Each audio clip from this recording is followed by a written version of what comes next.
So I'm very I'm pleased to introduce to you Vishal Singhal, who is an MBA from Australia and founder of Cellstrat. He works between Bangalore and Delhi, and he has 19 years of experience. What I was very impressed on his background is that 13 years back, he had started working on IoT, and only a few years back we were all talking. It was become a fashion to talk of IoT, but 13 years back he was working. And to give you a background, I have done a lot of work with SMEs around the world. So I always used to wonder, this artificial intelligence, machine learning, robotics, is this all for big companies or small companies? Because I work for small companies. So that is the time when I was researching and I found about Vishal. He has been doing a lot of work on the SME domain, particularly with artificial intelligence. So I thought, if this was a question in my mind, so it must be in the mind of many entrepreneurs like you. So we have scheduled this talk. And I will now request Vishal to please introduce yourself in more detail and then carry on with your presentation. Thank you, everybody. Any questions everybody has, please ask on chat only, and always keep your phone on your sound mute. Thank you. Vishal. Thank you, sir. So, thank you to Dr. Jagat and his team for getting me on this presentation. It's very, very coincidental, and he has inspired me, in fact, to by keeping with this topic because I've been writing a book on uh, artificial intelligence for SMEs. Because a lot is being talked about in the media, in newspapers, everywhere, but all is for the large companies. What is happening is SMEs are getting left out. So I've been writing a book almost for an year now. I was inspired to complete it with this topic coming into play now. So I finished it yesterday, and I'll be submitting it for publishing with the publisher. It will be out around July timeframe. Uh, so this is a brief about me. So I'm co-founder of Cellstrat and India's first OpenAI lab that deals in e-learning, R&D, product development, consulting in artificial intelligence domain. So e-learning is all about, we have courses, we have AI lab memberships, we have a lot of webinar sessions, almost a webinar a day kind of scenario. We are doing a lot of community development and skill development in this domain. I have about 18 years plus experience in digital industries, right from IoT, mobile technology, social commerce, and you name it. And I've spoken in numerous technology and business events in Bangalore and Mumbai. So I'm giving you an example of this, how innovation plays inside the companies and how innovation makes or smarts them. Although here the companies shown here are big names, but they were small at some time. But innovation has brought them in existence, and it is helping them beat the industry. So you will see there were not some companies never existed there in the map, but they will come and go on this map depending upon how innovative they are. And you will not find small companies here because small companies are still trying to cope up with new technology. So you see Apple came up in around 2011 and now it is rising. So it is rising so fast, it is difficult to catch up. You'll see Nokia going out of business. You will see Amazon rising from bottom of the pyramid and going up very fast. So this is just an example to show that how innovation helps make companies or break companies.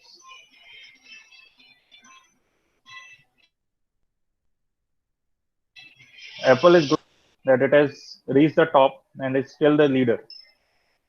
Even Google is not able to compete with the speed Apple is growing with.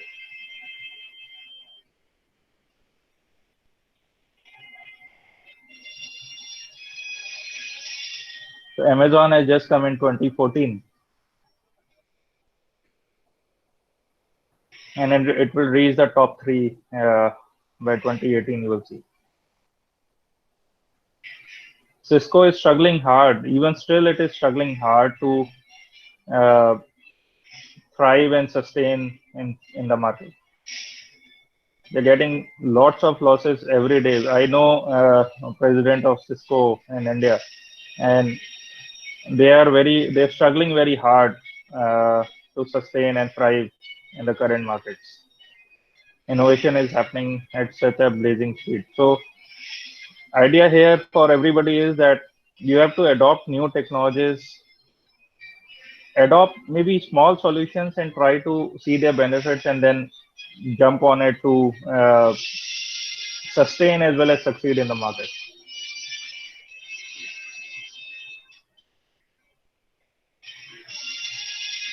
You'll see even Coca-Cola is in top three. I'll give you a Coke example soon in the presentation, why it is going at that pace.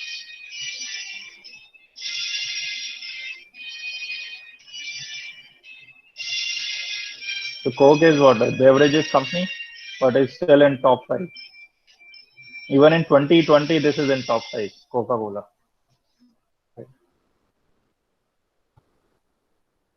Right. So continuous innovation leads to success and sustenance. Lack of innovation leads to death. Example, Nokia or BlackBerry for that matter. Which one would you want to be? Decision is yours. So coming to the topic, so when machines start mimicking human intelligence, that is when AI is said to be achieved.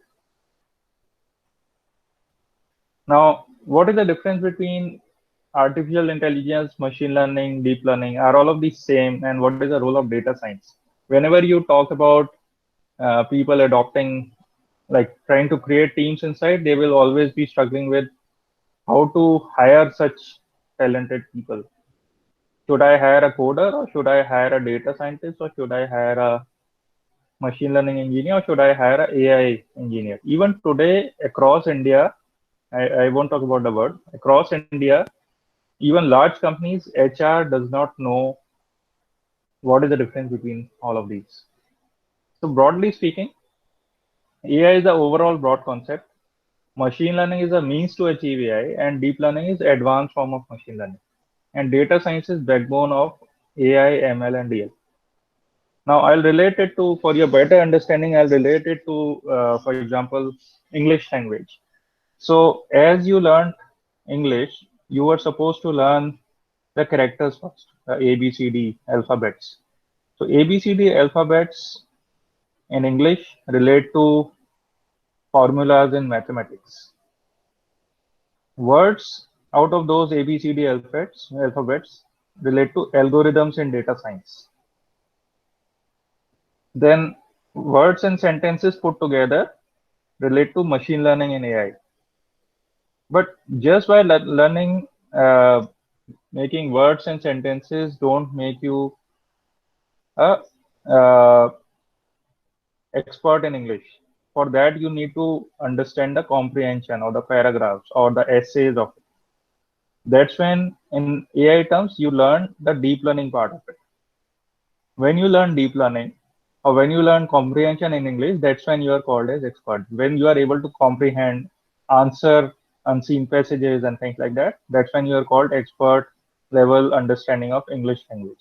Similarly, in AI, when you understand deep learning, you are able to solve problems like speech recognition, speech generation, computer vision, how machine is able to do quality check over the conveyor belt. It is through computer vision.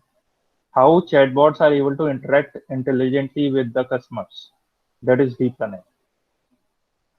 Machine learning only gives you basic level of analytics. So Facebook facial recognition, it is part deep learning, part machine learning. How Facebook is learning? You are teaching it all the time. You are uploading your picture and you are saying you are this and other people in this picture are this. So machine is learning at the back end. Okay, Dr. Jagat Shah looks like this. Now, whenever he appears in any other picture, Facebook automatically suggests, is this Dr. Jagat Shah? You say confirm. That's when it is trained. So more you train the machine, more it becomes intelligent. So Facebook is being trained. It's a live machine being trained by billions of people working across the globe. So this is a Coke example I was trying to give. So Coke is uh, heavily dependent on 16 million plus machines globally for selling their beverages and snacks. Now, but these are in turn dependent on these kind of refillers working almost in 2 to 3 or 4 shifts, depending upon where they are located, what kind of demographics of people live around it, what kind of business district they are in. So Coke connected with a Boston-based AI company, AI startup in 2018, and said that we want to decrease our dependency on fuels, which is a fast depleting fuel resources, and which is leaving high carbon footprint, is causing a lot of traffic congestion, is doing a lot of pollution on the roads, and environment is getting impacted.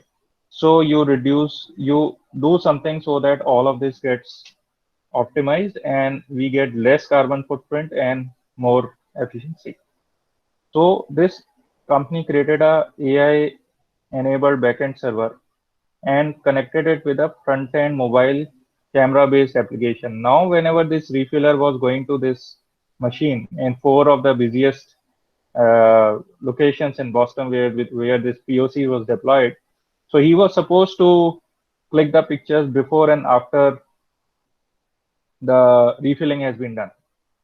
And this server in the backend was connected to sites like weather.com, events.com, or any population related sites, and geographical as well as traffic regulation sites in US. And it was calculating as to how much time it will require for the refiller to reach, how much fuel will be required, what kind of vehicles will be required, what kind of fuel cost will be coming into play, what kind of traffic congestion would be seen, and how much carbon footprint will be created on each visit of this refiller to the machine, and how much revenue, both positive and negative side of revenues, will be impacted. So they were generating these kind of insights, and Coke had put a high double-digit figure. I am told about 85% plus on in terms of dent in revenues. They said if we are able to get this beyond 85% uh, at the end of the POC, we will be deploying this application across the world. It's still not known whether it happened or not. This whole project was called as the Einstein project. This is machine learning landscape. So you'll see that there is no field left untouched vertically or horizontally that is not getting disrupted by AI or machine learning or deep learning for that matter. Every possible company in the world, every possible domain in this world, whether it's charities, Red Cross charity, or whether it's voting, whether it's agriculture, everything is getting disrupted by AI. I believe all of you know Dunzo or Swiggy and others working across India. They have applied for drone licenses. Why? Because in these COVID times, it is required most. And about 2 years back, this license was created by Director General of Civil Association, Civil, what is it called? DGCA. DGCA. Forgetting the word. So it was created by, they created 3 or 4 licenses for giving it to drone flyers. So what you see in the marriages or the weddings, the drone is flying and taking pictures, that is the lightest form of drone that you are seeing. It does not require any license. But up to 250 grams, no license is required. 250 to 500 grams, D level of license is required. 250 to grams to 250 to 500 grams is D license. 500 grams to 2.5 kgs is C license. 2.5 kgs to I think 5 kgs it's B license, and beyond 5 kgs it is A license. So if you are able to get any of these licenses, you will be able to operate drones for various companies without even having degrees. Even a 12th class student can get. Prerequisite is you should be 16 years old. You should be 10th class pass from any school in India. And if you are able to fly those drones, you will be able to get into the job and earning very good amounts because you are licensed drone flyer. Now, coming to some use cases, this slide I have taken from a European deck, so you'll find some spellings here and there. So here already face detection is happening for payment generation. Robo advisors are there for uh, recommending to customers or chatting with customers. Algorithmic trading is happening in across the world. I came across a company called Tower Research. They have 250 people company sitting in Gurgaon, and I asked them, "Who's your customer?" They said nobody. So they are their own customers. They are the first $1 trillion company I saw. They and they transact at Nasdaq, nowhere else but Nasdaq, and 10% of all Nasdaq tradings in New York happens through Tower Research. They are a $1 trillion plus company. All the people in that company are AI skilled, very, very highly paid AI skilled people. So that's the level of AI has gone into finance domain. So role of AI in HR. So these are some of the use cases. So I was talking about recruiter chatbots.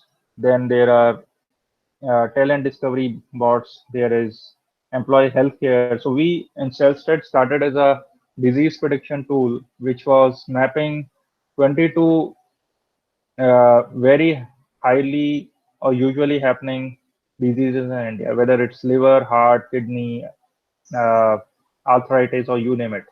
So based on some parameters, based on some past report training, that machine was telling what is the probability that Mr. X will be having this kind of disease next. So we were trying to sell it to hospitals saying that why don't you take this and put it in your reception? And just by going through this tool will tell the incoming patient or their family members, as there are hordes of people going with any patient in any hospital these days, in India at least. They will be able to engage. They will be delighted that they are dealing with a machine. They are in a fun manner. They will be able to give their stats, and machine will be able to tell them you have high probability of diabetes. Why don't you consult so and so doctor? First consultation is free or maybe subsidized. But healthcare institutions then, I am talking about 3 years back, were not ready to buy that. They were saying that disease prediction is our domain. You don't worry about it. You just get us the OT patients and take your call. So that's when we stalled the product. We never worked on it again. But we spoke to 50 odd CEOs and CIOs across various hospitals in India, including Manipal's Mr. Ajay, Dr. Ajay Bakshi, and Sumit Puri of Max Hospital. And we found that they are no takers of healthcare, at least in India. So that's when we solved the problem. But there's a company called Nearby. Probably you have heard of Groupon India or Nearby.in. It's a deals site. And they had a huge press release, almost one third of the page in a national daily about an year back, when they said that we are the first company in India to deploy AI in finance, AI in e-commerce, AI in HR. So when you apply in that company for any job, Nearby.in, you are thinking that you are interacting with HR, but actually you are interacting with the machine. So first level of mail that you will get will be from a machine saying that you suit our requirement. This is your date for a video interview from your home or wherever you want to be. Prerequisite is you have to show your face on the video, as well as we'll be talking to you over mic, but actually machine will be talking to you. So when the video interview happens, your sentiment analysis is happening, your emotion detection is happening, your uh, voice intonation, your speech pitch, everything is being checked by the recruiter bot. Then next level is a technical interview for the job that you are applying. That will again be taken by AI, and it will increase or decrease the level of question depending upon how easy or difficult question you are able to respond to.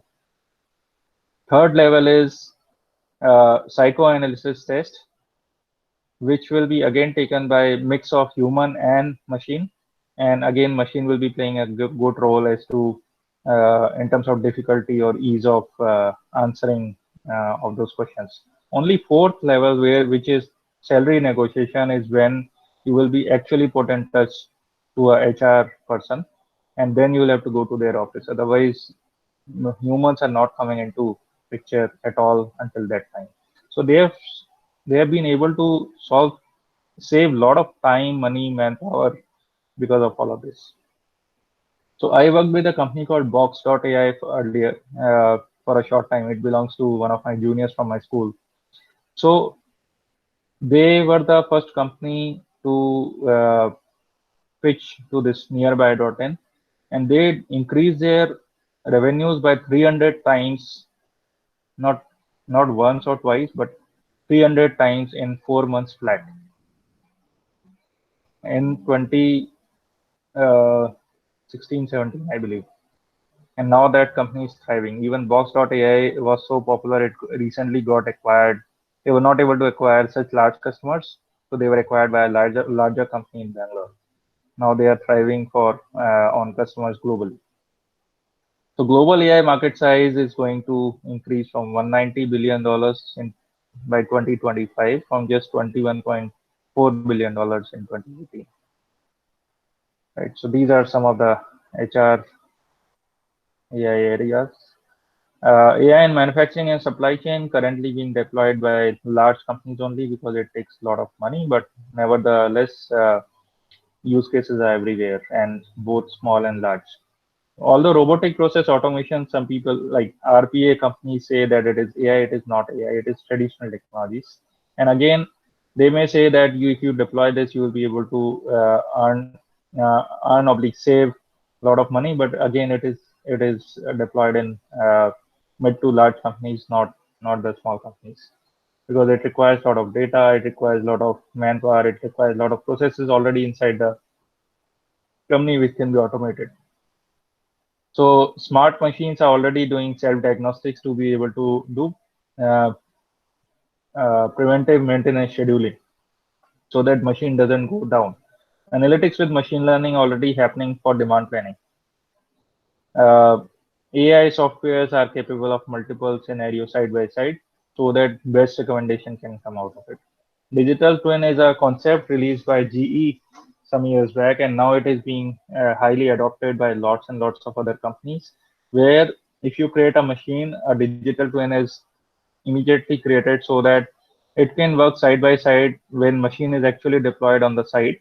And digital twin will be exact replica, but in soft form, and it will tell you exactly when that machine is going to break down, so that you can do parallel arrangement so that it doesn't go down. For example, if a turbine goes down, so GE created it for turbines. So when a turbine goes down, millions of dollars uh, are in the losses which any company has to deal with.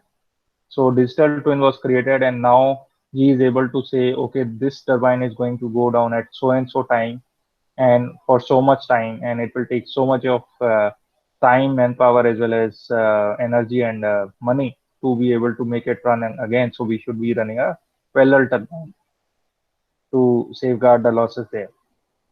Then machine doing machine vision doing quality checks. So we got a problem statement from one of the automotive companies in Noida saying that we already have 99.96% accuracy on quality check on conveyor belts. We want to make it 99.99% or 97% so that 0.01% will give us millions of dollars of saving in our reverse logistics cost that happens for the 0.04% of products that go into the market, which are defects.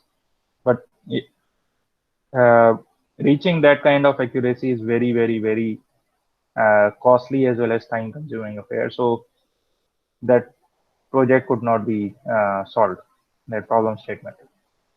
So that was from one of the Japanese two-wheeler automakers.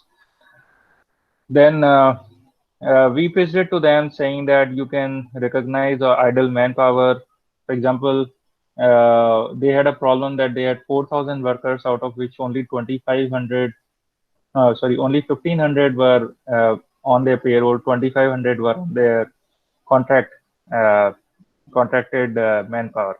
But this contracted manpower had access to many areas where theft was possible, where they could have just gone and slept and told their supervisors because of friendship that I was working on so and so I should be paid full, whereas they were actually idling away their time by sleeping or playing cards and things like that.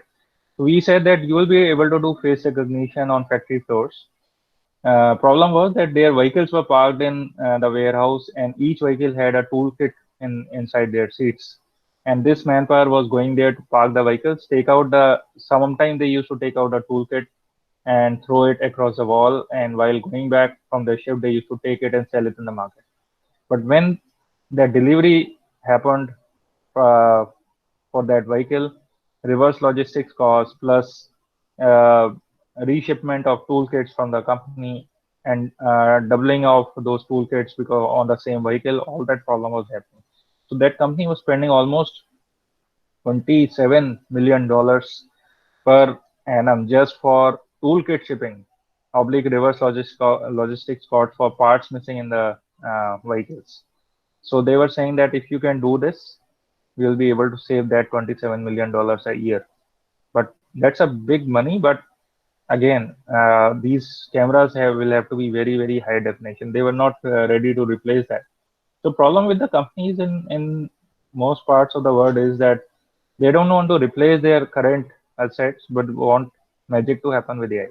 So magic will not happen. Obviously, infra is required for such things, but that's why I say apply small solutions first. When you see the benefit, then you go up, right? So there's a company called you all must be knowing Siemens. So Siemens is first company in the world probably to have fully autonomous running factories in China. So they have some factories which run almost for 3 weeks continuous without any human intervention. Now they are waiting for autonomous fleets from Ubers and other autonomous companies like Tesla, that they can ship the no human being comes into play even when supply chain is in progress. So they are saying we should be able to ship the products being produced in that autonomous factory through autonomous fleets to the dealers' warehouses. That's only when the manpower will come into play. So this is happening already, but it is still in progress. And with all this COVID-19 and everything happening and social distancing coming into play, this will be happening faster now. All of it will be happening faster, whatever I'm showing you here today. So AI in sales and marketing, very important area, very light idea for anybody to deploy AI. They think of sales and marketing first. So there was a research in 2016 by Gartner saying that 85% of all customer interactions will be managed without a human by 2020. I'm saying it is already happening and it will be faster with COVID happening now. And customer now lives in omni-channel world. They are shopping through tablets, TV, mobile, desktop, laptop, you name it, social media sites, and the retail stores offline. And they want smooth experience, personalized experience across these. So AI can help you in deep level personalization. The same customer will be recognized across the various channels wherever he shops from. All his behavior, all his payment modes, all his features, as well as what he likes, dislikes, will be known by the machines. Now, I'm talking about customer experience. So, data insights are primary tools for customer experience enhancement. Problem is, customer data sets are very, very messy. Data is coming from mobile, it is coming from social media, emails, offline CRMs, you name it. Customer behaviors are chaotic. They are reacting differently on site, reacting differently in stores, they are reacting differently in various uh, locations of the media. Right? Rules of customer experience are undefined. You may say that a customer is well served when he is 85% happy, when his 85% needs are fulfilled. Another company may say customer is happy when his 100% needs are fulfilled. Another may say customer is happy when he is delighted with 110% of his needs being fulfilled, or his needs analyzed and fulfilled before he even asked for it. So rules of a customer experience are undefined. And customer success criteria, that is also ambiguous. Somebody says this, somebody says that. But with deployment of AI, it can be taken care of at least to a large extent, if not all, and making our lives easier. So 4 ways AI can help small businesses. This is by automating customer communications, improving sales and marketing with AI infused CRMs, streamlining human resource tasks, and acquiring competitive intelligence.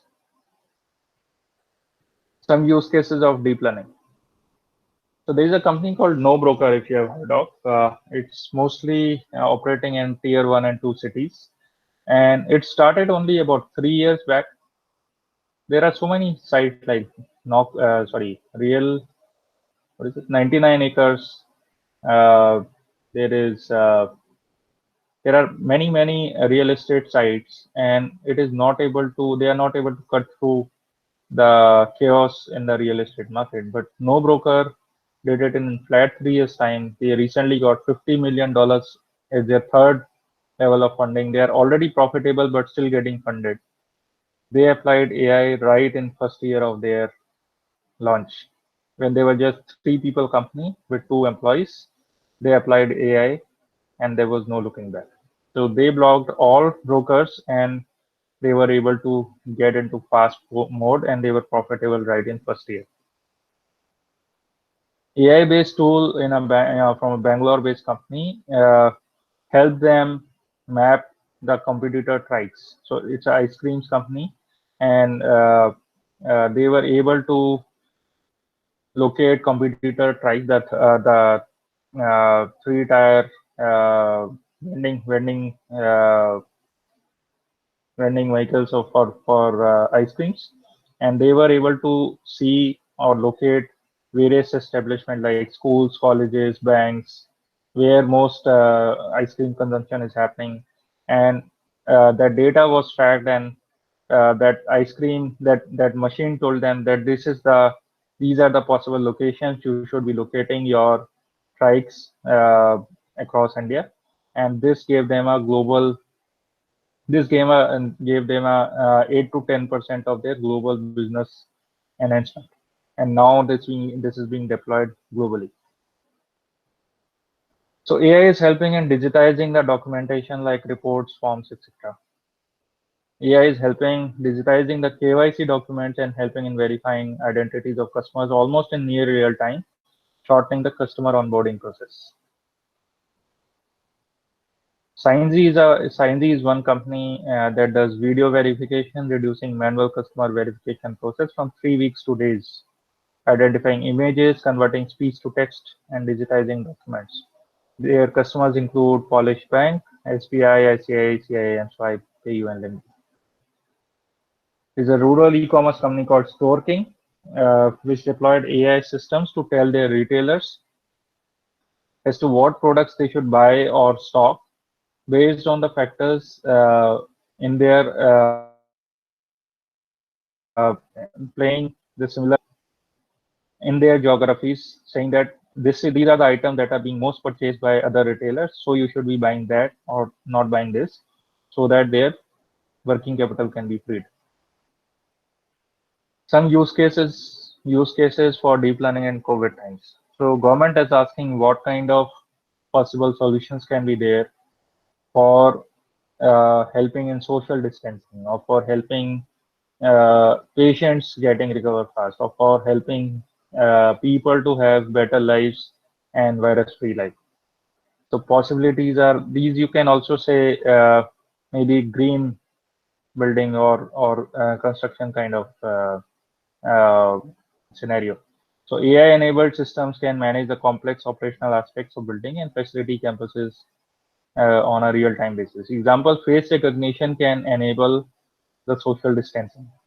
I was reading in the news that Nike, Lifestyle, and many other companies are changing their entire showrooms, their showroom layouts based on social distancing.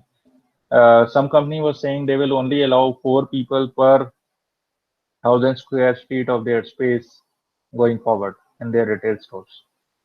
There is a company called BlackBerry Suits. I think they make apparel for men, and they are saying that they are doing away with their trial rooms. There will be social isolation rooms. So all of this can be enabled with AI. Complex AI algorithms creating thousands of floor plans designs to ascertain which one works best with the customized parameters. Right. Proper lighting is considered by the system, so individuals have the uh, best source of light for occupant satisfaction. Predictive modeling can be used to create least amount of workplace distractions as well as maintaining social distancing as is the demand of the current times. Right. I believe all of our companies must be having these, all of these or some of these uh, departments in their companies. But believe me or not, all of these are getting disrupted by AI across the world. These are some of the top 10 use cases that are being deployed by companies across the world for generating huge revenues.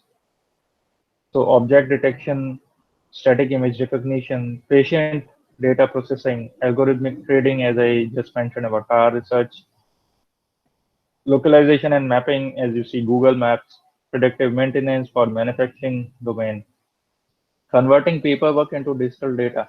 Uh, I have been struggling hard for last about 2 months. I was supposed to fill some vendor registration form for a large company, but they were asking me my balance sheets, my accounting statements for last 3 years, and all in digital form.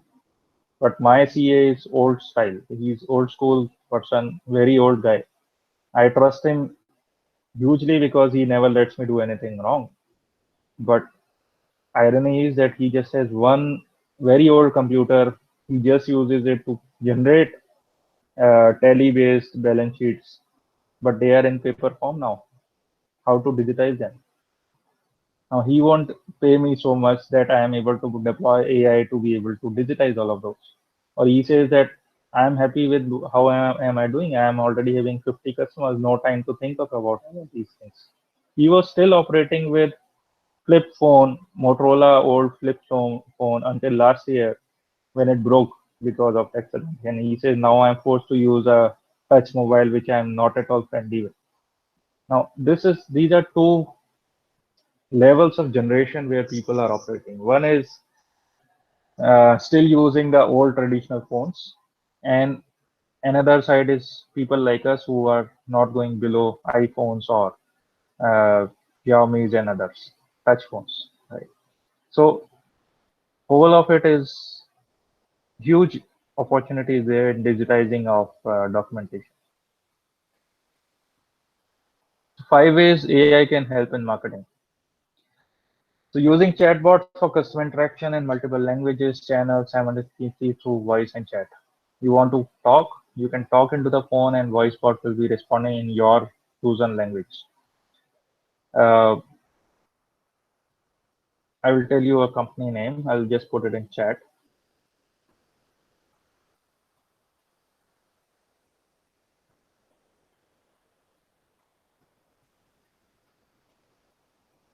So Yellow Messenger. Yellow Messenger is one company that provides multiple language enabled voice chatbots. It can support many Asian languages and I think 20 odd Indian languages. So I don't see any reason why people should not have voice chatbots, right? Hugely successful. Accenture has adopted them as the go-to company for any uh, voice-enabled chatbots across the world, not only in India but across the world. I know their founder personally. They sit in Bangalore. Second is improving email marketing. So AI-enabled email marketing services determine most liked content, most attention-grabbing headlines, best time and days to send emails to recipients, and more. This data improves the ROI on email marketing campaigns. Right. Next is improving marketing content. So AI tools have marketing language knowledge bases with millions of words and sentences and phrases powered by AI and data science.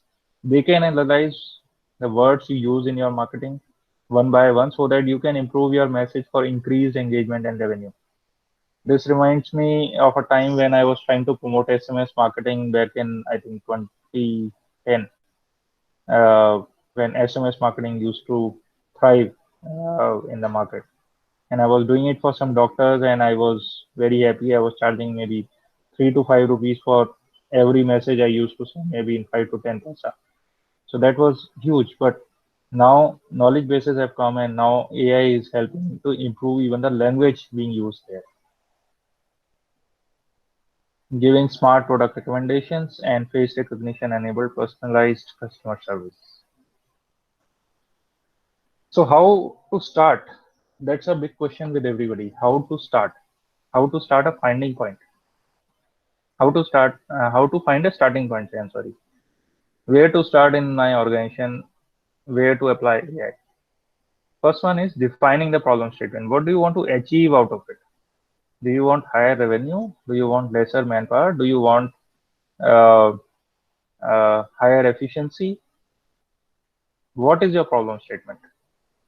This is a this is one point. Problems are not defined correctly, and you go back and forth saying that my problem is not getting solved. Checking the susceptibility of automation. Is this task automatable already or not?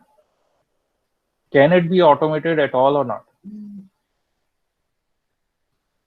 Third is check if you have necessary data for solving the problem. So AI is heavily data sensitive.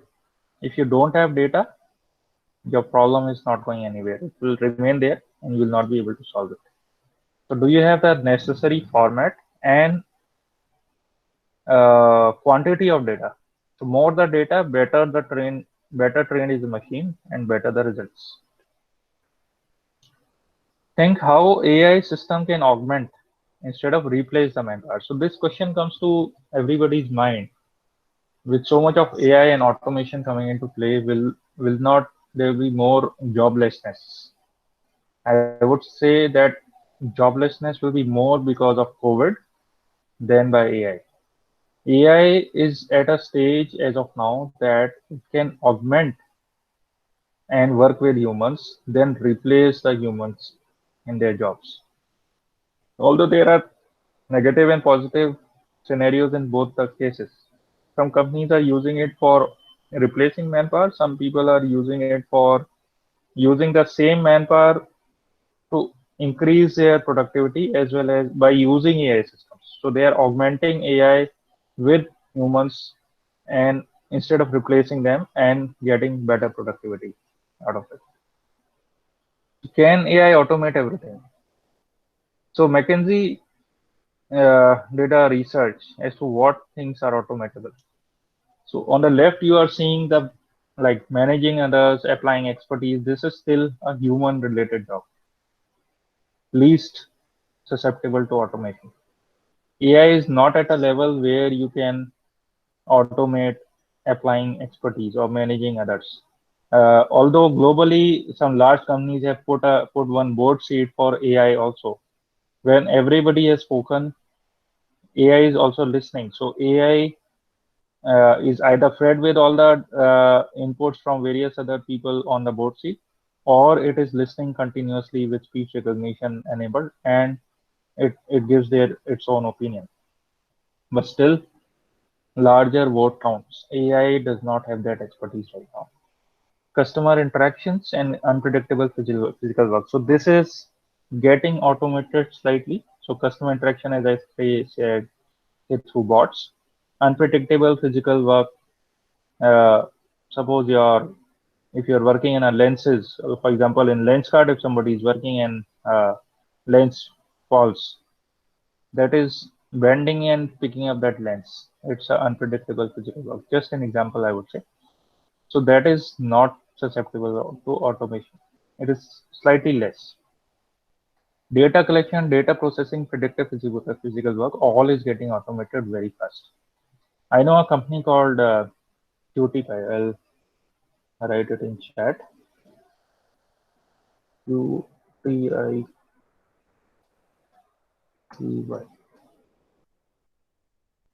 QTPy is a Lego robotics company based out of Bangalore. So they help children learn how to make uh, machines out of Lego. So they had I spoke to them I think in about 4 years back, and they had said that we have already created a robot made out of Lego, which you can put in place of your receptionist in your office, and it will do everything that receptionist does. It will not ask you for any increments. It will not take any leave. It will be stationed there 24 hours. It will take all the couriers coming into your office. It will also interact with the customer to certain extent. It will also guide any visitor coming to your office to meet somebody and will stop them there if their backend system, if the robot's backend system says that the person is not in the seat. So they said they are testing it with various companies in Bangalore, and that robot just costed 50,000 rupees. They said you deploy this robot in 50,000 and it will sit on your reception 24 by 7. It will not require leaves, it will not require increment, it will not have a tantrums and whatnot. So this is just for a joke, but that was what he said. So susceptibility to automation. Second is current situation or cost factors in AI. So what I'm going to show you are the most important things required, as well as uh, our least available resources, and as I said, most important, least available resources, and thus the cost factors in AI. So data.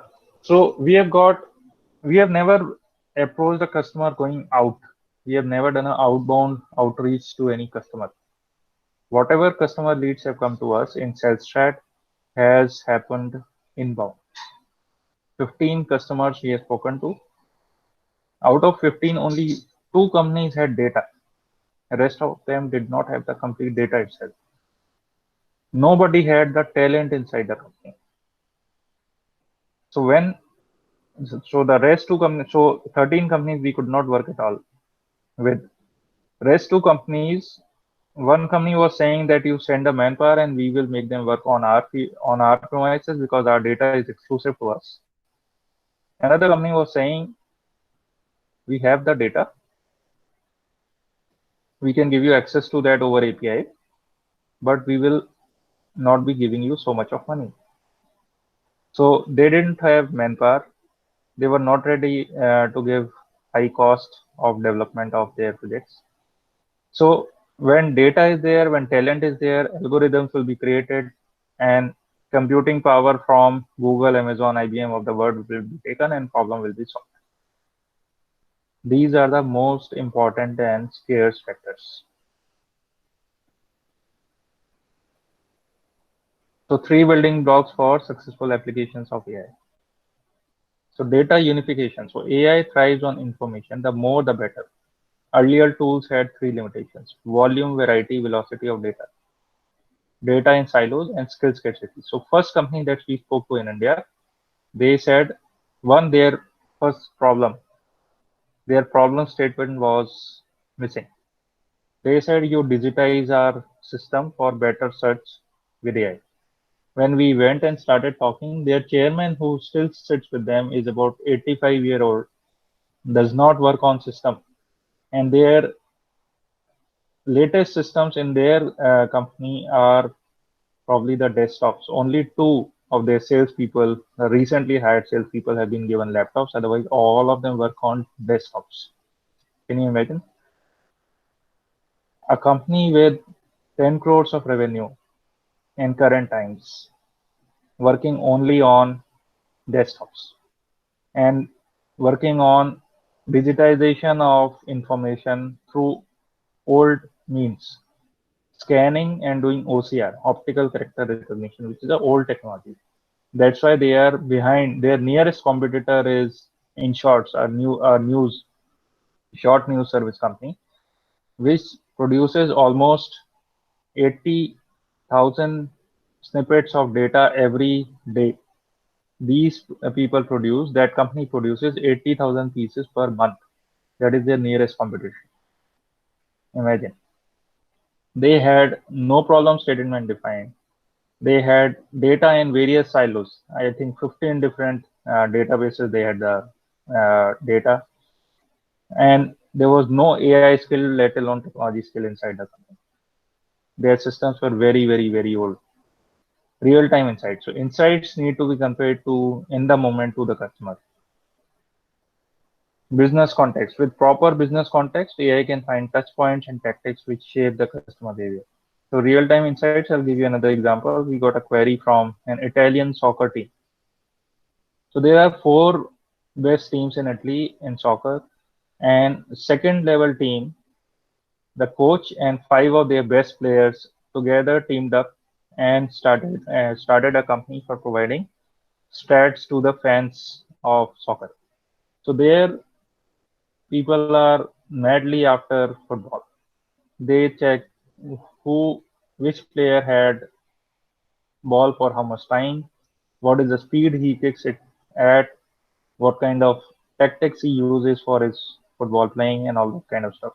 So these guys were trying to uh, give real-time insights to their fans, but able to do only they were able to do that only with delay of 7 days. One matches happened today. They will be able to supply the stats of this match after 7 days. Why? Because they were doing video analytics by actually going through each video of the game from various angles and trying to ascertain which player had ball for how much time and things like that. So they were saying we want to make it, if not faster, maybe 24 hours delay maximum, from 7 days to 24 hours. They had all the data. They were trying to provide real-time insights. Problem statement was clear, but they were saying we are coming to India because US is very costly, and we are coming to India because we feel it should be done at 10% of the cost. So US, I would say medium level developer was charging them $400 an hour.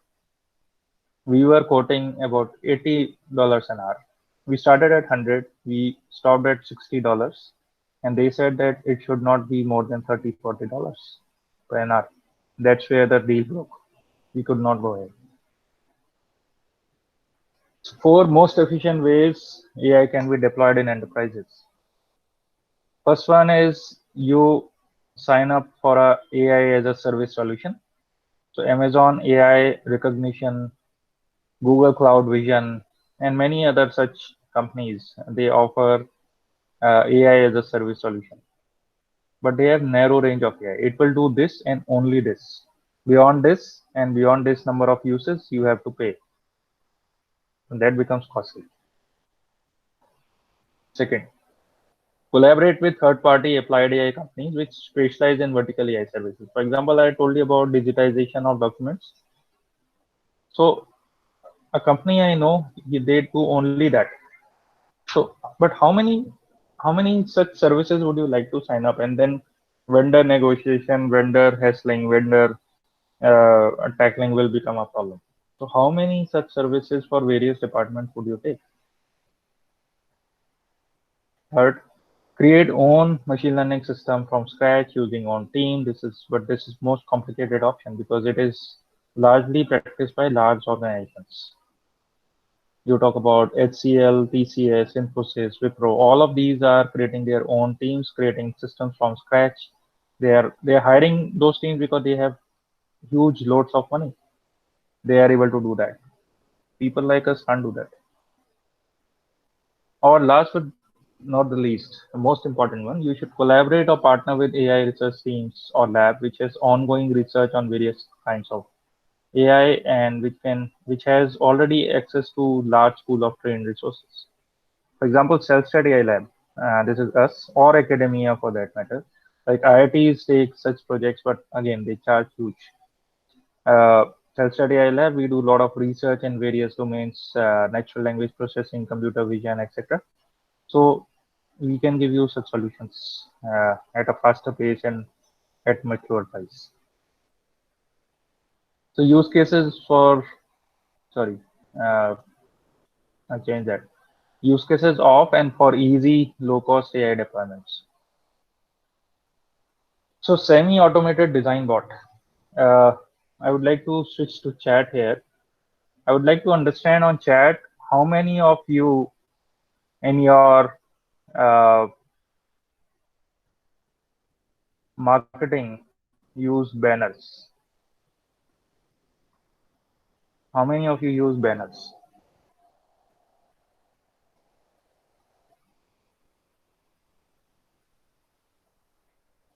Okay. Another question. How many of you have designers? Especially now, designers. I don't have one. I have designer. Okay. Okay. Okay. So if I understand correctly, people who are able to keep designers or hire social media companies, these people are doing pretty well. They are established players in the market. They have large requirement for such people, and they can engage them all the time. See, I do webinars every day. So yes, so a lot of people outsource it all the time. But outsource at what cost? That's the thing. So outsource at what cost? Now there can be a arbitrage in terms of design versus cost versus time. Uh, so I'll say that technically speaking, we are 2 to 5 people company. Why? Because we are a technology focused company. We can do things with technology and don't require so many manpower. So we started as 2 people company. We are still 2 people company, but with a lot of contract manpower. But a lot of means I would say 5 to 7 maximum. Uh, in 4 years time, we have done quite decently good, and we still don't have a designer. But we do a webinar a day, and we have banners for all of them. Imagine how. So this is what I'm talking about. Semi-automated design bot. I'm talking about even 50% of this right now. So what we use is programmatically designed banners for our webinars. So we are the largest community in India in terms of AI learners or practitioners, with 13,000 plus number right now, and increasing by the day. So we have one webinar a day happening across the year. So for each webinar, we have a banner, and we do that. We do 30 banners generation in max 2 to 3 hours time. That's the speed we are using.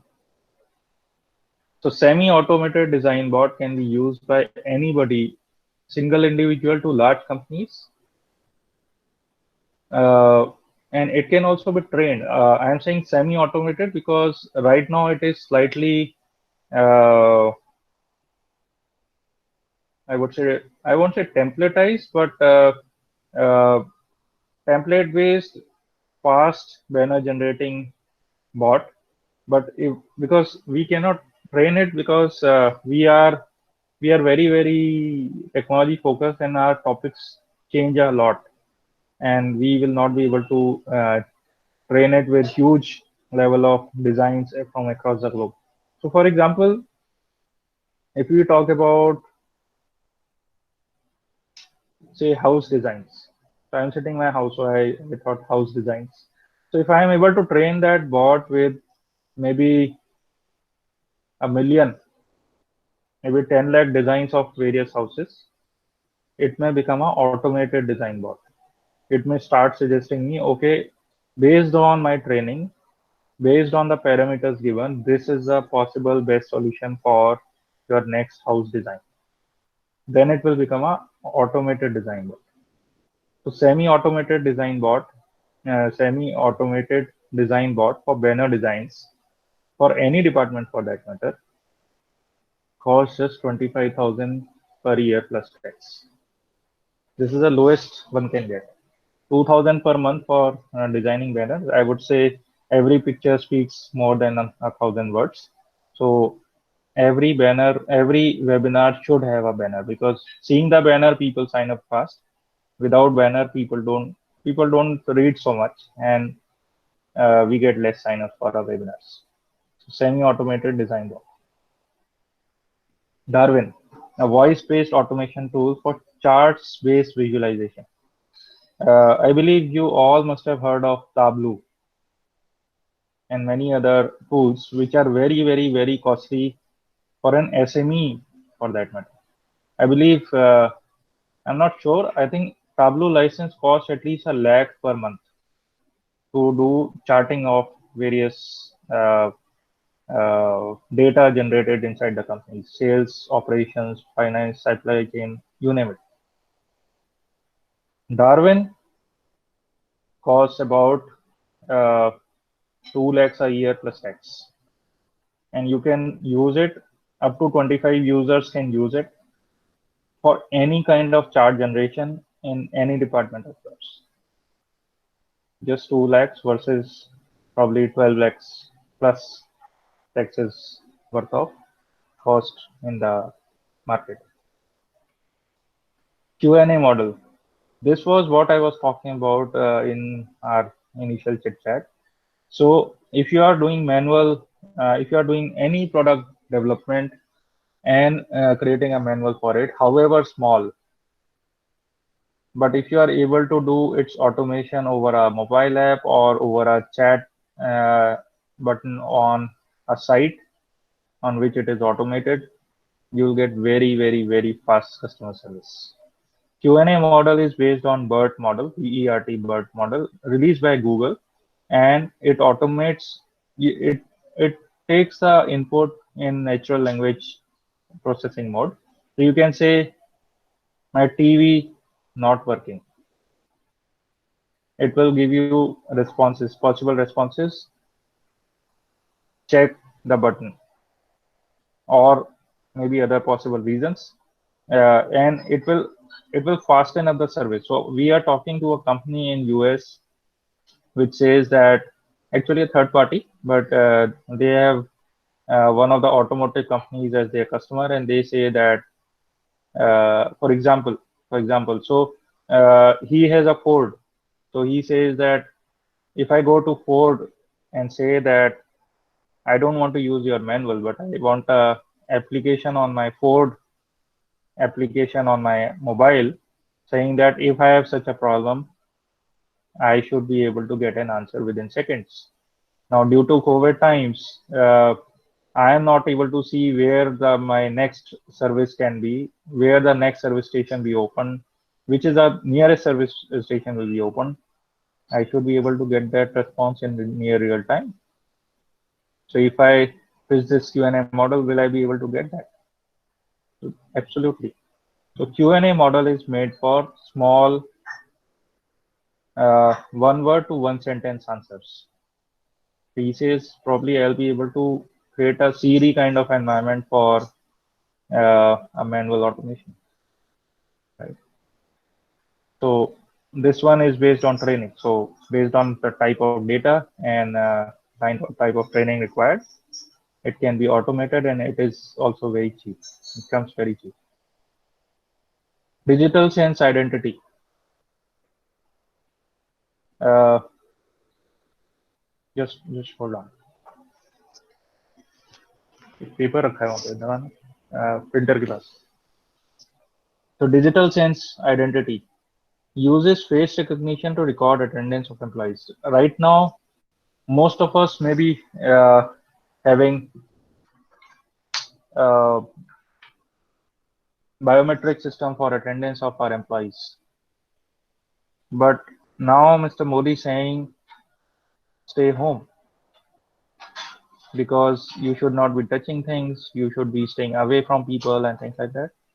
So how will you control the access? They will not touch the machine. They will not touch the biometric machine. So any biometric based attendance system is out of the market already, I would say.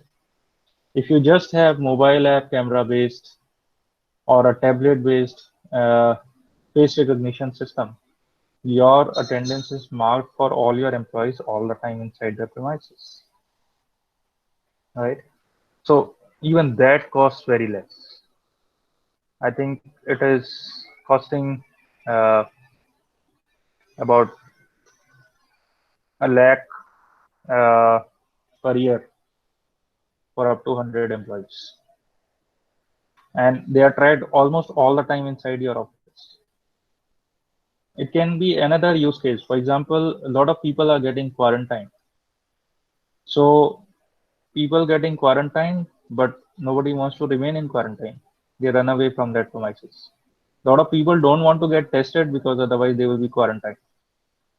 So what if people can be people faces or people pictures can be mapped on the system, and that system is watching them all the time. Nobody can escape it. How do you think Chinese were able to control the people being quarantined? Because they have high definition cameras installed everywhere in China, especially in Wuhan city or others large cities, and they are using. I know some people in Alibaba here. The North India sales director, he attended some of our sessions, so I know him personally, and he told me China is first country to have almost 108 plus AI applications working in the masses. Every person buying a mobile in China today is supposed to first click a picture of his from his mobile and send it to China or any other telecom they are using, and that picture goes into their records. Person is tracked almost every possible location they are in. So that is digital sense identity. So you can be tracking people all the time. Digital Sense Act. It's a next generation chatbot, facial recognition based, and it can engage customers on your site or off your site in your store. So Digital Sense Act also is very cheap.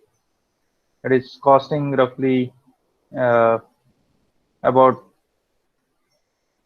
maximum about 2.5 lakhs per year for any number of users, right?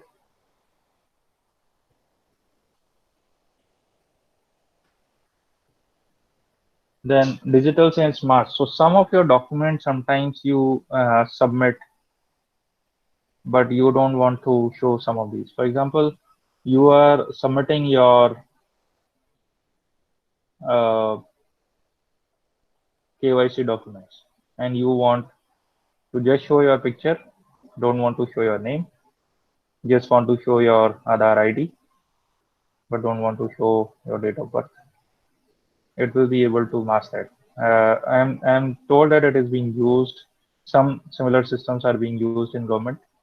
Uh, that this is also pretty cheap, I would say, in terms of AI.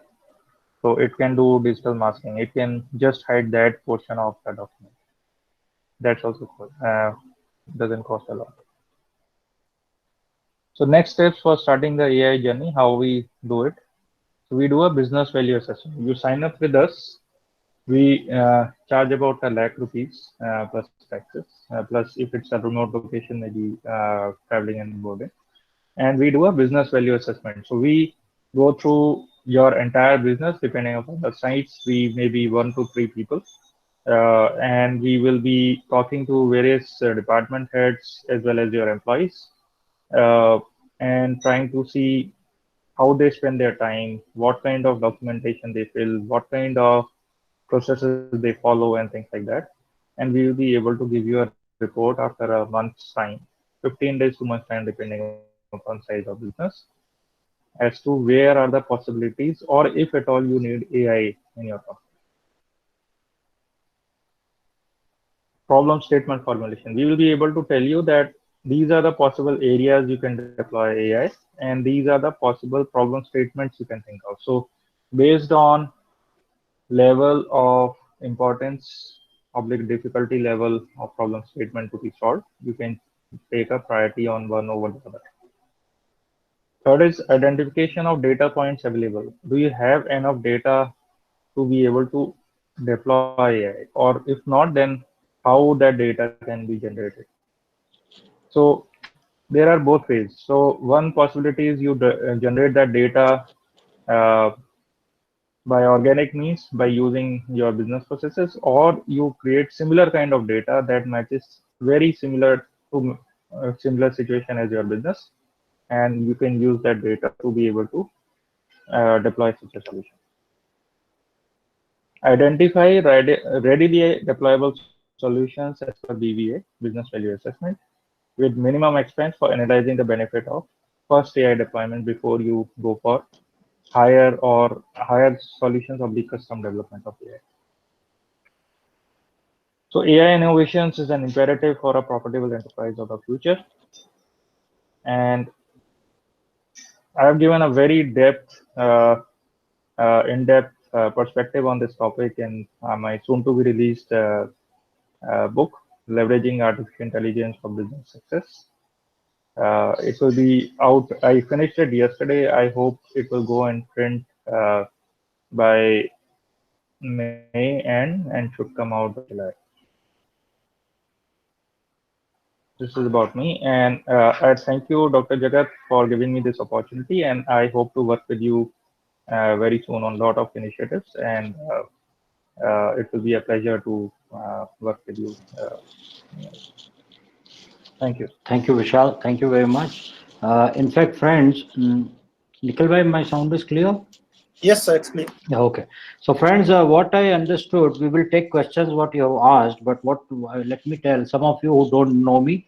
I'm based in Ahmedabad. I run a global network, which is an international trade consulting firm, and a global network digital institute. So, because of lockdown, we are doing a lot of such knowledge sessions. Because I believe that now knowledge, we are living in a knowledge economy since many years. So, if we are able to apply knowledge to any of our business will grow. So what some points which came to my mind is why Cisco is not growing. So we will see when some people have also asked that question. So we'll ask Vishal. And then when I was listening to Vishal, I was simply relating everything which he was telling to my business. If you have been doing that, then you would know what you can do. I was able to identify 6 to 7 areas where I feel what I listened in last 1 hour 20 minutes I can adopt, because I was whatever he was saying I was relating to my business. So that is how, if you relate even by looking at PPT which will be sent to you, that is how you will benefit. And third was data. So if everybody in business nowadays have data. So if we have data, that is the most crucial factor to move into AI. That is my learning. And one thing I would like to know is improve email marketing. How to improve email marketing? Some more people have asked, so we will see. And I was surprised to find that there is a robot which is costing 50,000. So many of us, we always think robots are very costly. Most interesting, what appealed to me was his starting point. That what is the starting point, and the low cost AI solution slide which he showed. And to me, if I'm running a business, I will first try to identify what is my business pain point. and whatever is my business pain point, is there an AI solution to that, right? So that is how I would look at using AI. And just to give you an example, we have been organizing this Vibrant series, Vibrant Kutch, Saurashtra, Vibrant Gujarat, we were involved, Vibrant Tamil Nadu, Vibrant Goa. And because of this lockdown, now it seems next 1 year, very few people from around the world will travel. And we used to invite people and we used to go abroad and do road shows. So now in this meantime, I have actually launched a product in partnership with an American company, which is called, the name of the product is called Lockdown Expo. It's a virtual expo, and the name is Lockdown Expo, because everybody in the world for next 100 years is going to remember this lockdown. Such an event has never. I think I'm riding that brand. The lockdown has become a brand. Everybody's memory it is there, and it is going to remain. Right. So Lockdown Expo, and we are using artificial intelligence in that, and we are going to do virtual expo. We are doing the first test on 15th of May with 10 companies who have already taken a booth, and we are doing a matchmaking with them. So then it will roll out into a product. What I'm trying to tell to all of you is that whatever business you are doing, I am doing that business. So I have related AI to that. So whatever business is doing, you will have to relate to that and see what out of that. It could happen that nothing of AI applies to you. That's fine. It doesn't mean because there is AI and the whole world is going after it, we should also go after it. Not necessary. If we are not at a stage where we can use, we should not touch it. So these are just some of my comments. And Vishal, I would like to go through some questions which were asked. Right? Sure. So Sure. it is a little long list, so I am going from the beginning. So just be patient. I'll start from the first Sure. one. Someone said, hey, will you be sharing the PPT? Yes, PPT will be shared within an hour of this presentation is over. So Jatin Parikh is asking why Cisco is struggling. They are into AI and using AI at a good level. Sure. So my response to that is, what is Cisco? Cisco is routers company. Am I correct? Many other hardware is also coming, but Cisco is primarily known as a routers company. Now, when Cisco is a routers company, these days everything is moving to the cloud. Where will the routers be used? Routers will be used in backend data centers of Google, IBMs of the world, but they are also making such systems. They are not outsourcing their hardware sourcing now to Cisco. They are creating their own systems required fitting to their requirement by their engineers. They are doing it. You know, Amazon, IBM, Google, Apple have all of the things in house. They don't outsource it to Cisco now. Now Cisco has been primarily a hardware company. Routers, data centers, you name it. Everything is going into cloud now. That's why they are struggling. So they started using AI. I know they are using AI, but for example, I'll give you. They tried deploying a AI chatbot. Now, who will take a Cisco AI chatbot when simpler and cheaper options are available in the market? Similarly, IBM, for example, they have been using AI through Watson. Watson is the oldest known AI supercomputer kind of stuff, which has been doing good enough work, at least until recently. But now even Watson is going down. It's Google and Amazon of the world have taken them over. What Watson is giving them, for example, Manipal hospitals, some kind of computing on cancer detection. Google and Amazon have half the cost for that. So technology is changing very fast. That's what I'm saying. So Cisco is a hardware company. They are trying to go into cloud. They're deploying cloud. But with Alibaba, Google, Amazon of the world coming into play, they're struggling to even sell their cloud services.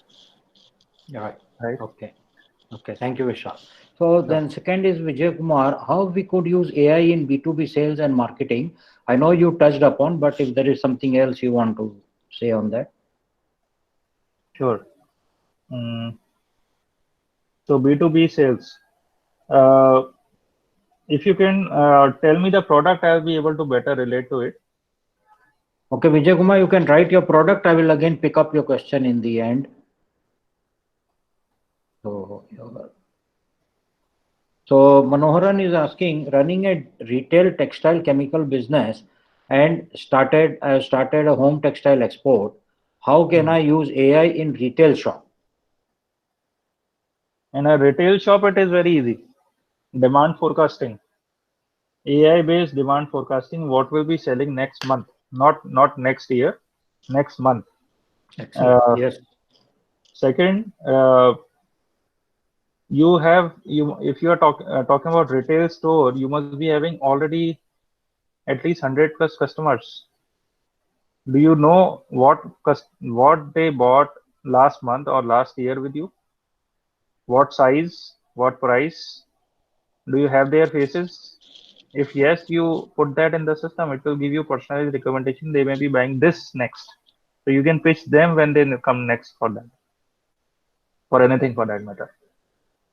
So this is what is Great. AI doing in retail stores: personalized, customized, and matching their price point. Right. Right. Very nice examples. Correct. So, oh, I lost the thread. Sorry. So many questions are being asked. So, I'll give you another example, not in textiles, but one more example in textiles. So I was giving a workshop in CII in Gurgaon, uh, talking about AI for all. So one gentleman there, he owns a textile company in, somewhere in Gurgaon. He said, I want to be doing demand forecasting, planning, everything. Can I use that with AI? And can I produce new designs with AI? What should I be using? So, uh, so there is a algo called um, design transfer. I'll tell you the algo. So it is used for design creation. Style transfer. Style transfer is a algo that is used for design creation. Earlier, companies like Myntra, Flipkart, and others were waiting for long when new designs were created and they were printing it with their own print centers or printing partners before they could sell those designs. But now Myntra is left and right creating new designs and printing them on t-shirts and selling them in hundreds every day. So AI is being used there. right. It's called style transfer algo. Okay. Thank you, Vishal. So, Anand from Karur is asking, in hotel supply business, he is in hotel supply business of Mhm. supplying linen, mattress, and uniforms. So, how Sure. can I use AI? Linen supply in hotels. What is the recyclability of your linen? Will it be used? Will it be recycled 100 times or 1,000 times with the same hotel or different hotels? You No, can in the check same that. hotel. I think it's in the same hotel. I know this business. So, maybe 100 times in the same hotel. And what is the quality parameter there? Can you do it 150 times if not 100, or will Uh, it go bad? All of that yeah, can it will be go checked. bad. I mean, it depends on thickness and all many factors, but Yeah. yeah, I mean, 100 So you can consider. Yeah. yeah. So if it is in same hotel, chances of AI use is less, but definitely it can check the quality and length it will go to for recycling of any linen. And depends on size of the hotel also. Is it 100 bedded or is it 500 bedded? Okay. Right. Okay. So depends on depth and width of your business. Okay. So Govardhan Chata from Solapur has asked how AI can help in retailing of textiles. I think you already addressed that, Mhm. right? A retailing aspect of it. And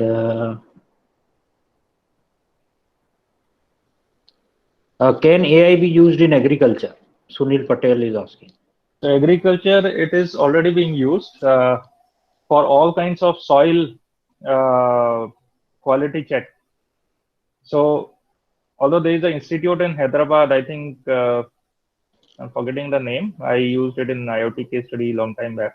So They are already doing it, but AI is heavily being used in agriculture. For example, there's a whole drone with AI enabled drone has come into place. It has been created by an Australian university. It can plant 100,000 trees a day. Equally Oh, spaced, wow. equally spaced trees, 100,000 a day. Another, Wow. you can use robotics plus AI to assess where weeding would be there, where which plant will go bad in how much time, so how much insecticide, pesticide would be required. All of that is happening already. There is a company And is called, it affordable? those are costly items. Okay. Uh, Even Yamaha is creating automated, I would say autonomous helicopters as well as drones, which can be used in agriculture.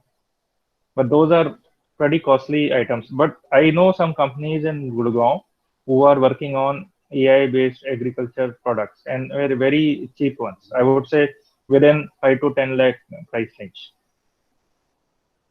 Okay. Okay. Thank you. So then Rajaram Ramamurthy is asking, are there any use cases for field servicing of equipments? So predictive maintenance. Okay. Yeah. Predictive Also, maintenance. Right. if you are making those equipments or if you are not making those equipments, do you have a service manual that if you service so and so product and it had so and so fault, say today, in how much time it may go bad? And if you ascertain it may go bad in maybe 3 months time, probably on 89th day you can call customer saying that, or 80th day you can call customer saying that. Probably your my statistics is telling that your uh, system may go bad in another 10 days time. Would you like Excellent. to get a service? Excellent. Amazing. That's a Correct. possibility. Got it. And Vijay Kumar is asking, at what base does Darwin work?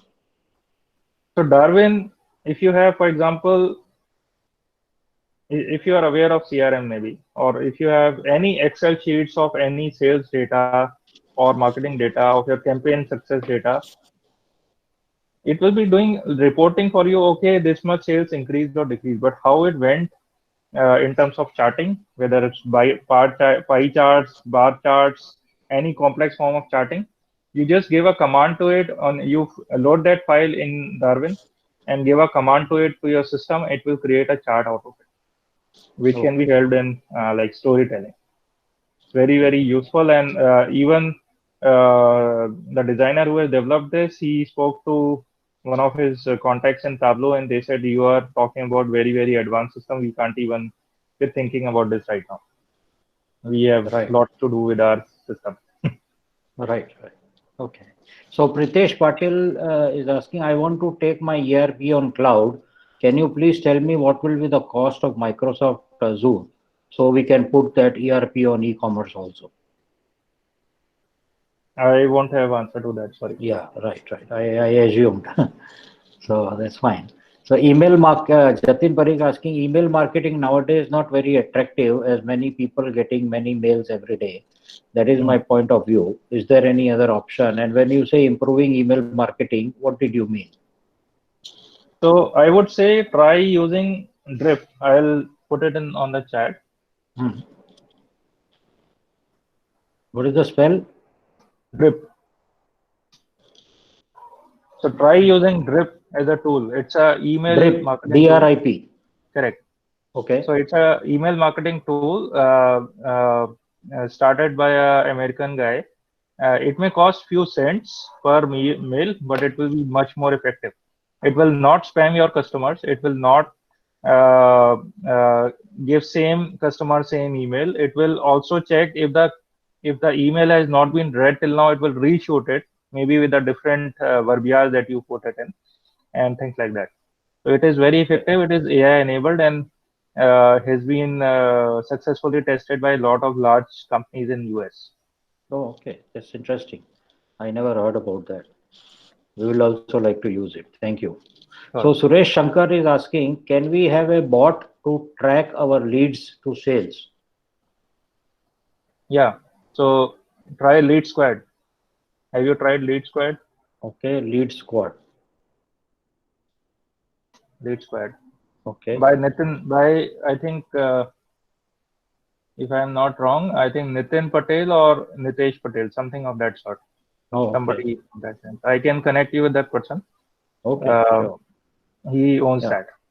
Okay. So friends, I'm still going to read, but we will share with you this PPT and his contacts are there. You can all write to him and he will connect you to any of your questions. So Project Worldwide is asking, can you give demo of AI infused CRM in sales and marketing? Mm, so I don't have a ready demo for it. I can come back to you in some I time. mean, not now, not now. I mean, one to one. Yeah, one to one with Sure, him. sure. Yeah, okay. Yeah. So Pritesh Patil, how can we use chatbot for sales and marketing in India as people might use English letters in local language? For example, क्या ये item का price क्या है? So as I said, Yellow Messenger is a very good use case for that. Oh, okay. Yellow Okay. Messenger again. Okay. So Perfect. Yellow Messenger has compatibility with almost 20 Indian languages and 50 plus Asian languages, I believe. Oh, And it has both voice and chat functionality. oh, very nice. Okay. So it will also accept English, I believe. Right. Yeah. Yeah. Right. So then the next question is Harish Belli. Can AI detect diseases prior to the doctor's intervention? Certainly. We were doing Oh, that earlier. okay. Hmm. Okay. So Harish, maybe you, if you want in detail, you can write to Vishal. He can explain. I will give you the tool name. I'm not sure if it is still on. We gave it to one of our partners and just like we stopped working on it. Okay. Healthy price scan.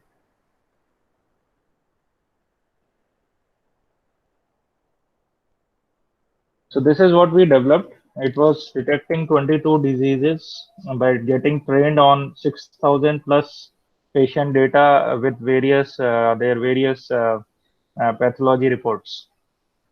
So it was giving them a graph kind of stuff, which was telling that you have next probable disease if you don't prevent so and so things. Oh, okay. Right. Interesting. So Harish Bailey is asking, can AI be used in handloom or artisan manufacturing? I'm not sure about artisan manufacturing, but handloom, it is being used already by Okay. a lot of companies globally, not in Okay. India so much. Okay. Like which tool? Not tool, it is a custom development stuff. Oh, okay. Okay. Yeah. All right. Maybe Harish, you want to know more, you can write to him. Then Rajaram is asking, data is a prerequisite for AI to work. Only SMEs who have IT systems who generate data and have knowledgeable employees can help develop AI and benefit from it. Most of the SMEs will be at low level of IT. Deriving benefit from AI for SME is a far cry considering the cost. So, a fair question, but I suggest we talk one-to-one on this. I will give you answer here. So, as I said, not all the time you have to have your business data. If you have, great. If you don't have, we can have a simulated data generation, which help us in solving your problem to the nearest possible extent. And with time, it gets improved and it generates the data from your business as well as simulator work together and create systems around it. Right. Yeah. In fact, I So will, and to Rajaram, I'll also like to say, like, it is important to have knowledge of what's happening latest in the world, like AI, but it is not necessary that everything applies to us. It may happen that we have now the knowledge, even for us to know that AI would not help me much is a good knowledge to have, rather than, correct. just to be confused about whether it will help me. Yeah. Right. Also, when you say only knowledgeable people will be able to have data generation. So if you are having data in your Excel files also, I think that is Hmm. sufficient. That is True. what we need. True. Yeah. Today, almost every SME has a tally, right? Correct. And then because of the GST and all, that all Right, has to right. be organized. And then Yeah. also like visiting card entries into Excel and all of that. You are right. Right. Yeah. Also, So we are trying to work on a system. We are trying to create, as I showed you, 6 departments. We are trying to create a system which will be very low price, probably about lakh to 2 lakh per annum kind of stuff, and it will give you a capability to deploy AI in various departments without having any internal expertise. And we will say, okay, this kind of data, if you put, you will be able to get this kind of benefit. right. So we are trying to create that as of now. I wanted to put it in this presentation, but even that architecture diagram is very ambiguous right now, so did not do it. Okay. Then Jay Sharma has asked a question. How can AI help in pitching the right artwork, say painting, sculpture, digital art, from a plethora of collection to the customers based on their interest as well as personality? Very good question. Hmm. So Smart. I would like to ask how many such art pieces you have, plus how many such customers you have. If you can name that number, that. Jay Sharma, how many art pieces? 1,000 art pieces. And how many customer? Worldwide. But like any number, Jay Sharma, any number? 100, 500. I mean existing customers. 250. 1,000 art pieces, 250 customers. I think it can be done. It's a pure recommendation engine use case scenario. Okay. So maybe Jay Sharma, I'll request you to write to Vishal and speak to him so you can take this forward. But this is very interesting. Your question, Jay Sharma, has appealed me a lot. And if Nikhil Bhai is our company's person who manages all these digital shows. And if Nikhil Bhai has to give an award for the best question, it will go to you. Right, Nikhil Bhai? Correct, Nikhil Bhai? Possibly. Okay. Yeah, on the lighter side. So Ravi Pasi, Vijay Podar, AI use in B2B marketing food ingredients, dairy and snack industry. Possible? Again, how many customers and snack items? Yeah, right. So yeah, so the again, Vijay Bhai, the thing is like it's a data. So how many products and how many customers? So Right. I mean AI can So be used. So it's all about data. Yeah, yeah, Vishal. so I'll tell you, minimum to have recommendation engine kind of scenario work.